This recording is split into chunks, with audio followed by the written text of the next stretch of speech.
Entonces, y quiero decir una pequeña anécdota, en 1910, el diario anarquista La Protesta, que nació como La Protesta Humana y después se convirtió en La Protesta, imprimía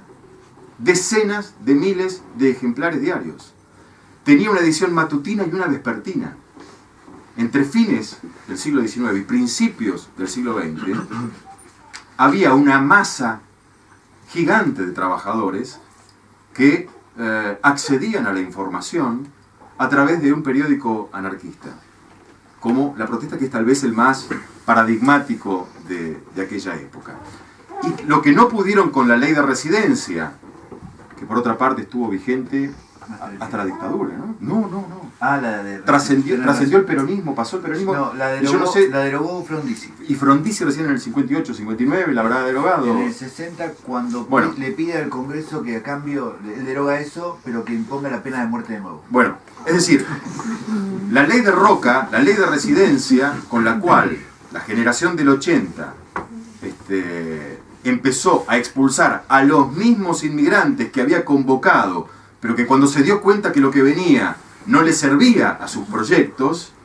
con esa ley de residencia que se mantuvo hasta el 60, ¿sí?, expulsaron a los extranjeros que no les convenía su proyecto. Y a los nacionales los mandaron a Ushuaia. Que fue un enorme caldo de cultivo de la resistencia libertaria, lo que sucedió allí, ¿no? Recuerden ustedes, un año antes, en 1909, Simón Radovisky fue enviado a Ushuaia, al penal de Ushuaia, después del ajusticiamiento de Falcón, de Ramón Falcón. Y en el 10 llega el grupo de periodistas e intelectuales y escritores que el gobierno del Centenario quería que no tuviesen visibilidad, querían que no imprimiesen los panfletos y los diarios que iban a imprimir, contando la otra realidad del lugar donde quiero decir, la historia nos ha matizado, ha cambiado algunas formas y ha cambiado fundamentalmente tal vez el número de víctimas. Ya no le es sencillo al sistema realizar una campaña del desierto en los términos de lo que significó la masacre que ocurrió en aquel momento.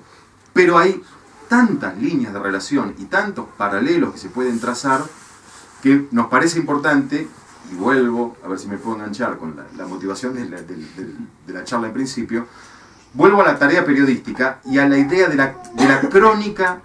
como herramienta para contar esto que está pasando. ¿Por qué la crónica? La crónica en realidad no es nueva, la crónica como elemento. La crónica es utilizar elementos literarios para contar una verdad. La crónica es apoderarse de herramientas de la literatura para contar un hecho verídico, buscando en el lector un compromiso emocional, una empatía con el texto que permita trascender, digamos, los límites de una noticia fría tradicional. Y la crónica tiene, y esto para mí es central, un paso previo, que es la emocionalidad y la empatía del periodista puesta a disposición de las víctimas de las noticias que va a narrar. Cuando en Bariloche hace 2 años secuestraron a un policía, lo tuvieron 28 días secuestrados, a un pibe, Lucas Muñoz. 28 días secuestrados. ¿Ustedes se imaginan qué estructura debe tener el grupo que secuestró a un policía? Lo tuvo 28 días secuestrados y lo tiraron o lo mataron en una ruta que ya había sido rastrillada, de un tiro en la nuca el mismo día que el gobernador Bretilnec estaba en la ciudad. Es muy difícil pensar que en un lugar como por ejemplo la provincia de Buenos Aires, con toda la complejidad que tiene, pueda suceder que haya 28 días secuestrado a un policía. En Bariloche pasó. Es decir, eso es impensable que suceda sin la participación, por acción, omisión, de alguna parte del Estado. Es imposible. O de la propia estructura policial. Es imposible. Cuando ese hecho tremendo sucedió, por supuesto, los alcahuetes que trabajan en los medios masivos de comunicación, se dieron a repetir los discursos oficiales e instalaron la idea de que Lucas Muñoz había mexicaneado decenas de kilos de droga de un operativo y que en realidad era un pase de factura por esa situación. Esto lo escribió Claudio Andrade en el diario Clarín. El día anterior a esa publicación había estado el gobernador Alberto Bretilnec en Bariloche, y él y su secretario de Seguridad, Gastón Pérez Esteban, fueron los que en off instalaron entre los periodistas de Bariloche la idea de que Lucas Muñoz era responsable y que de alguna forma era justificable lo que le había sucedido porque había mexicaneado decenas de kilos de droga que estaban en una mochila durante un operativo. A la semana, esa teoría insostenible se modificó en Clarín y Lucas Muñoz pasó de robarse 50 kilos de cocaína a fumar un faso cada tanto, sin explicación, mediante, es decir, no hubo explicación en el diario y quedó, y ahí está. Y a las marchas pidiendo justicia por Lucas Muñoz van 20, 25, 30 personas en Bariloche. En ese momento, con la gente de la revista Anfibia, que es un medio de Buenos Aires, que trabaja el tema de la crónica, vimos la posibilidad de contarle a la gente de Buenos Aires y a los lectores de la revista quién era Lucas Muñoz desde otro ángulo. Lucas Muñoz era un pibe que vivía en Ramos Mejía, la línea sur, en la región sur de la provincia de Río Negro. Fui allá y compartí 2 o 3 días con la familia, me quedé a dormir ahí, a vivir ahí con la familia de Lucas. Es más, me dieron el cuarto donde Lucas vivía cuando iba a Ramos Mejía, lo cual era fuertísimo, era un gesto de una apertura gigante, de una enorme generosidad, que yo creo que es imposible de construir si no hay esto que charlábamos recién, de una emocionalidad y una empatía en el periodista para vincularse con las víctimas de los hechos que nos toca narrar o que narramos. De esa experiencia surgió una crónica que está ahí en la revista Anfibia, le pusieron un título horrible que es El asesinato de un policía, pero bueno, si la quieren buscar, yo tengo un pedacito acá, si después hay tiempo les leo, y si no, googleen, porque en revista Anfibia y con ese nombre está la nota. A través del mecanismo de la crónica estoy trabajando también para un libro sobre el asesinato de Rafael Nahuel, que seguramente salga el 25 de noviembre, que es cuando se cumple el primer año de su asesinato, si es que todavía tenemos país para ese momento, e imprenta dispuesta a publicarlo. Quiero decir, la crónica no es nueva como herramienta, está en una suerte de declive, se mueven los nichos que el periodismo va dejando. Ustedes ven hoy un periodismo cada vez más, trabajando más sobre la inmediatez, más trabajando sobre las redes sociales en el sentido de los mensajes cortos que provoquen una rápida emocionalidad en el lector y quiera ver,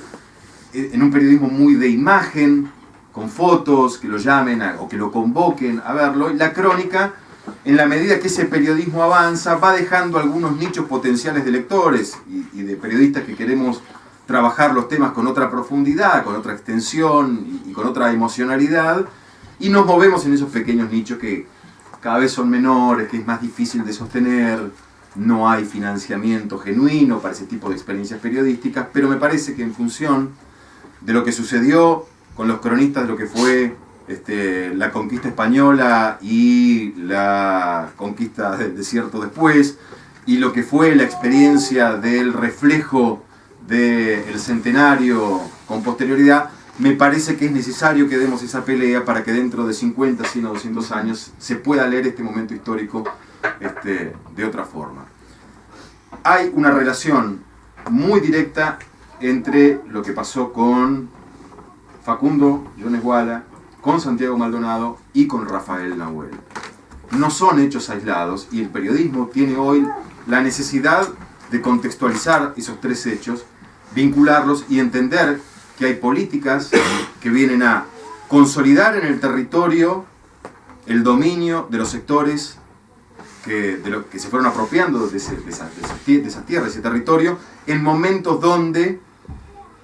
es más urgente la construcción y la escritura de las crónicas de la resistencia mapuche, porque hay un momento histórico de ebullición en ese sentido. Entonces, la represión es aún más feroz. Tiene que analizarse, tenemos que tomar una distancia histórica para ver que esos hechos no son aislados y que responden a la necesidad de que no se ponga en peligro esa presencia territorial de los mismos sectores desde hace 180 años, 170 años, y que las experiencias no se dan de la misma forma que se daban antes. Quiero decir, las crónicas que refleja Adrián en su libro no son las mismas experiencias que se están dando ahora o que se puedan dar dentro de 20 o 30 años. Porque, por ejemplo, hay procesos de desurbanización de los sectores de los pueblos originarios que fueron llevados hacia los contextos, hacia las periferias de las ciudades en la Patagonia, que generan una riquísima mezcla de los saberes ancestrales con algunas ideologías occidentales y relativamente nuevas en el contexto histórico general. En todo caso, a Facundo Yoneguala lo vuelven a meter preso el mismo día de una reunión entre Macri y Bachelet, donde se decide que el tema mapuche es un tema binacional a resolver.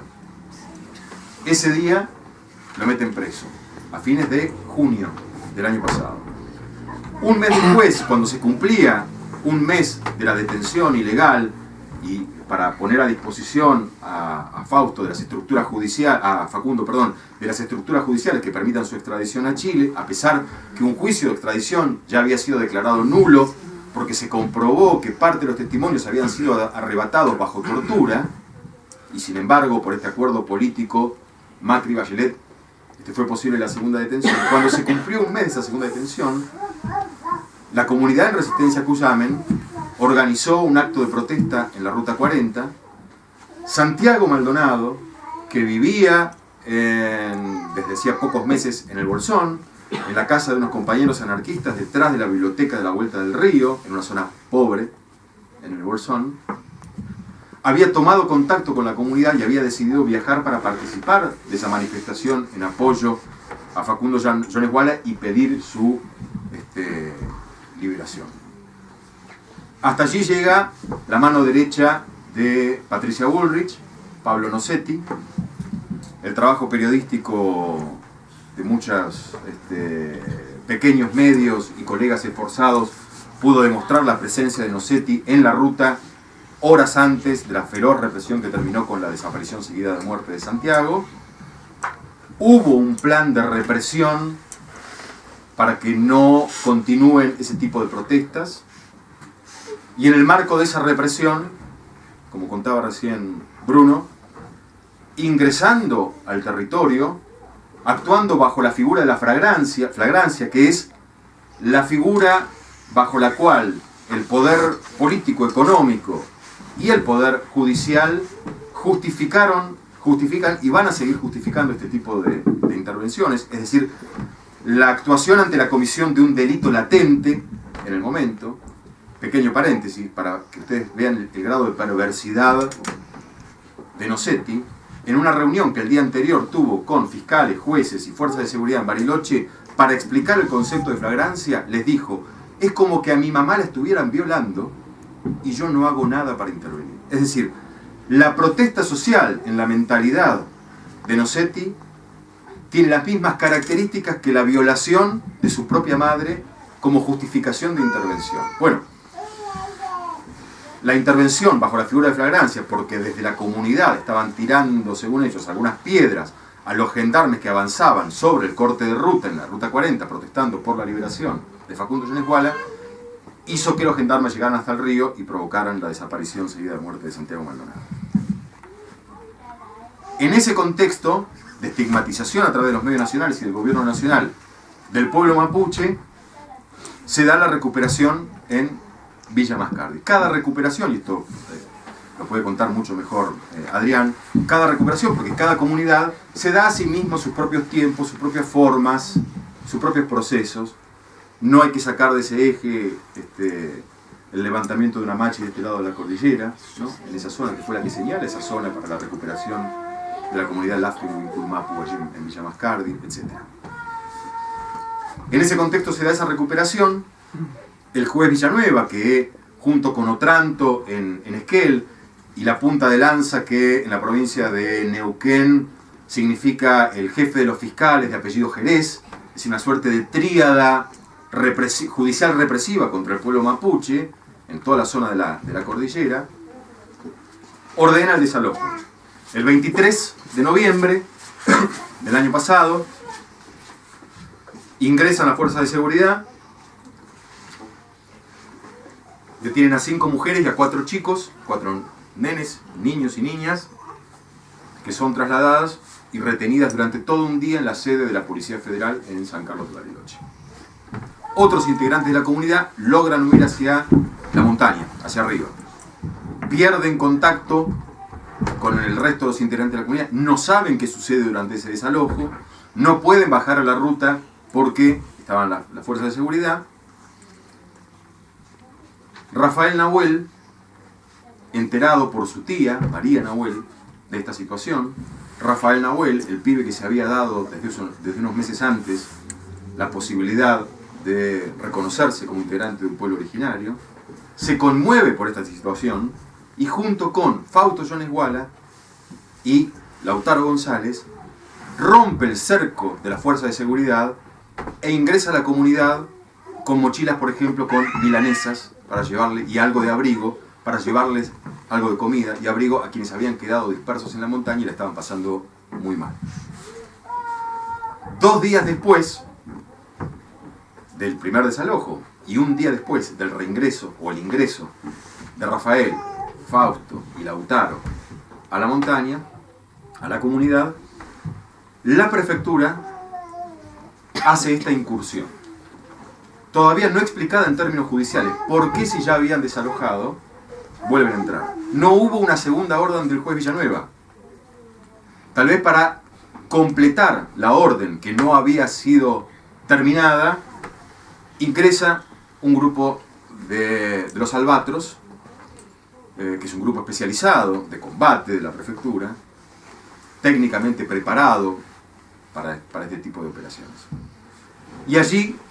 se da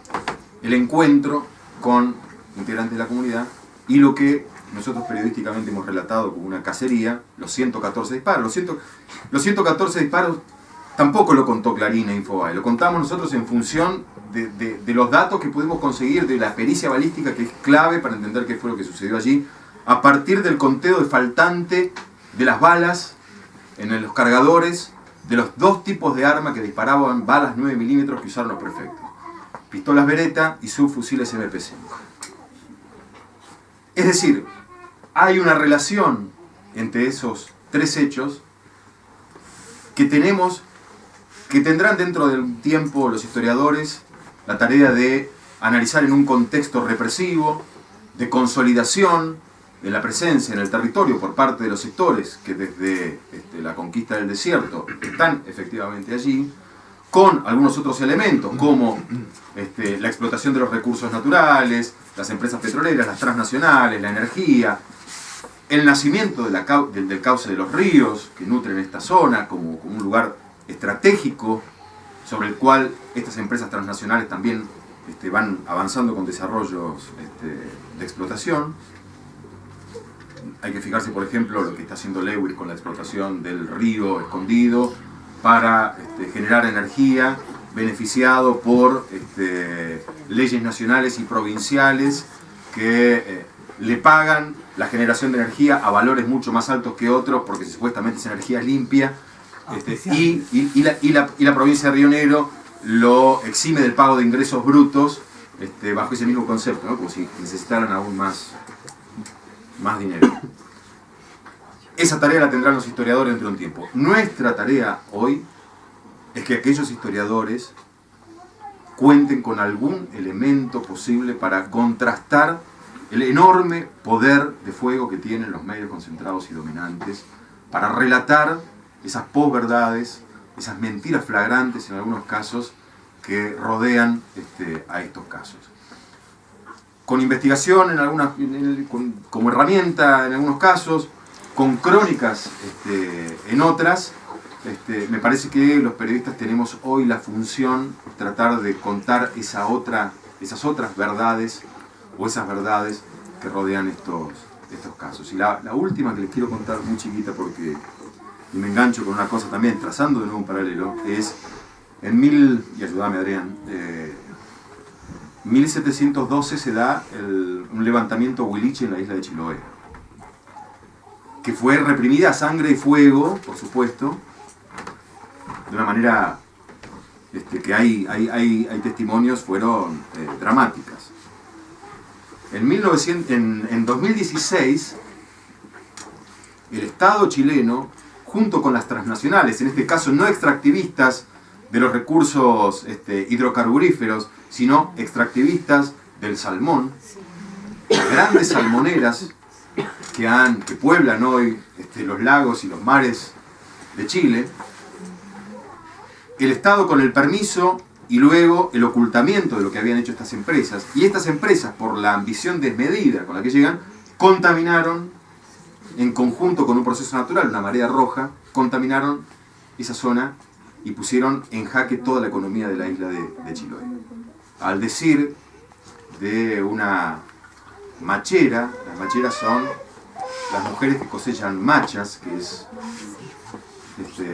en un punto, digamos, de la playa oeste de la isla de Chiloé, al decir de ellas mataron el mar. Hubo un levantamiento popular que esta vez no reprimieron a sangre y fuego, sino que controlaron entregándoles un bono, una especie de subsidio, que para durante 3 o 4 meses puedan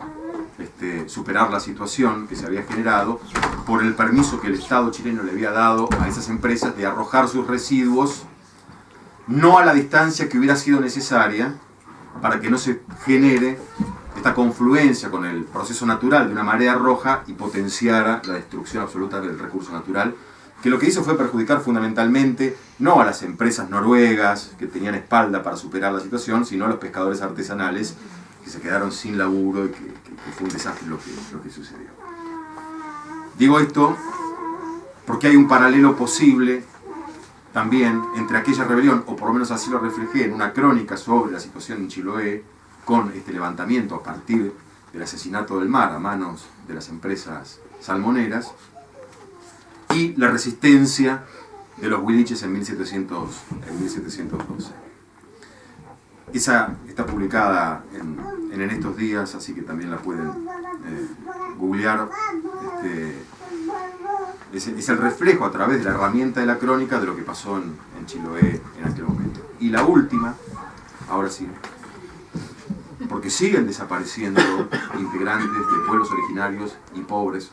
hoy por hoy en la provincia de Río Negro. Desde la provincia de Salta llegó hace 12 años ya a el Valle Medio de la provincia de Río Negro Daniel Solano. Era integrante de un pueblo originario en la provincia de Salta, que todavía no se ha dado a sí mismo un proceso de reconocimiento histórico que les permita, por ejemplo, recuperaciones territoriales como las que estamos viendo acá,